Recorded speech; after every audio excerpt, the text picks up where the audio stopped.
கடவுள் ஏன் மனிதனை படைத்தார் என்ற கேள்விக்கு பல மதங்களும் தத்துவங்களும் வெவ்வேறு பதில்களை வழங்குகின்றன.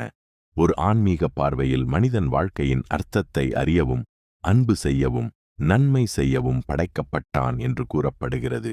இந்த உலகில் உள்ள மகிழ்ச்சி, துன்பம், வெற்றி, தோல்வி ஆகியவற்றை அனுபவித்து அதன் மூலம் வளர்ச்சியடைய மனிதன் வாய்ப்பு பெற்றான்.